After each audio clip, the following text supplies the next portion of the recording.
इस कड़ी में एक और बात मैं तुम सभी साधकों को बताना चाहता हूँ। शिष्य का चिंतन गुरु होता है, इसके अलावा कोई नहीं होता। जैसे मैंने अपने जीवन के पथ में बढ़ा तो मेरे गुरु निखिलेश्वर थे, डॉक्टर नारायण दत्त श्रीमाली थे, तो मेरा बारंबार उन्हीं की तरफ चिंतन रहता था।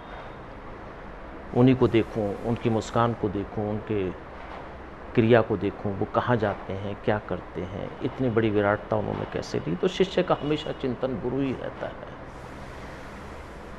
गुरु के पूरी अनुभूति को अपने अंदर समाने की क्रिया को शिष्य का चिंतन कहते हैं, क्योंकि शिष्य ने कभी किसी देवी देवता को साक्षात स्वरूप में देखा ही नहीं रहता, तो वो किस प्रकार से सभी देवी देवताओं का चिंतन करे। उसने दुर्गा की स्वरूप की जो भी कल्पना करी है वो दीवारों में फोटो से करी है। और जागृत अवस्था में जिस शिष्य ने गुरु के चिंतन की अवस्था करी तो गुरु का शरीर के नाखून से लेकर चरण पादुका से लेकर सहस्त्रार तक गुरु को देखता हुआ, मुस्कुराता हुआ, क्रिया करता हुआ शिष्य का वो चिंतन रहता है। उनके भावों को अपने अंदर समेटने की क्रिया को शिष्य, और गुरु का भी चिंतन रहता है शिष्य के प्रति। गुरुदेव डॉक्टर नारायण दत्त श्रीमाली जी का भी चिंतन रहता था कि मैं शिष्य को क्या चीज़ ना दे दूँ, कुछ चीज़ छूट ना जाए, कम समय में उसको सब साधना की क्रिया को समझा दूं कि वो खड़ा हो जाए जीवन में। उनका हमेशा यही चिंतन रहता था। ये दोनों प्रारूप हैं, शिष्य और गुरु।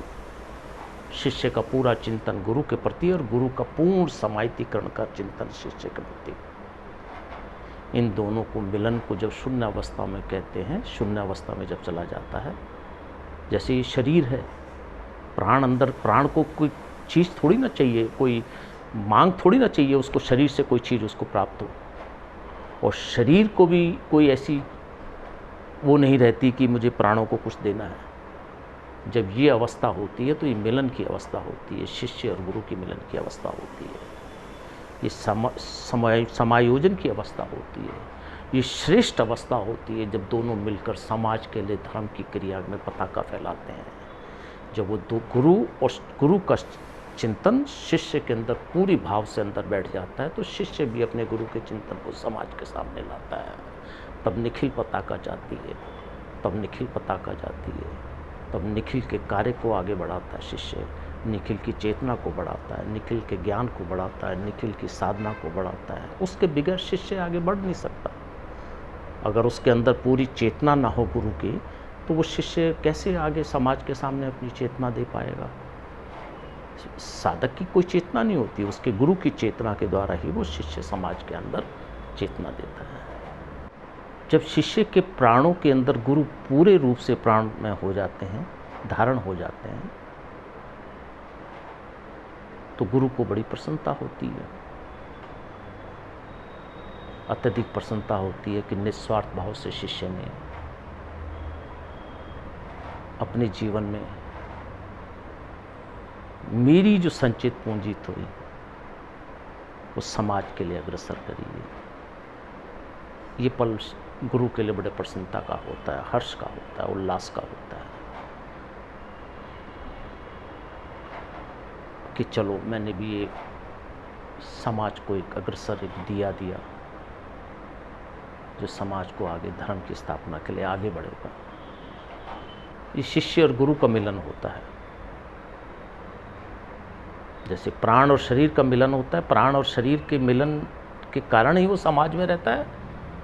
और शिष्य गुरु की साधनाओं की, गुरु की कृपा से, गुरु के चेतनता के साथ, गुरु के प्राणों के साथ अपने शरीर के अंदर उनके प्राणों को वास करता हुआ तब समाज में होता है। अगर शिष्य अलग चला जाए, प्राण अलग जाए, तो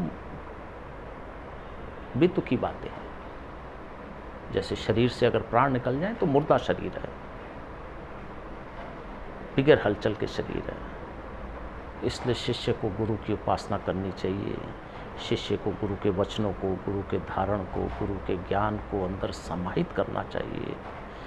ऐसा शिष्य, ऐसा साधक धन्य होता है, ऐसा योगी धन्य होता है जो गुरु को अपने अंदर धारण करता हुआ समाज को आगे अग्रसर करता हुआ अपने जीवन को स्वा कर देता है, अग्निकुंड में स्वा कर देता है। ऐसे साधक की देवता भी प्रशंसा करते हैं।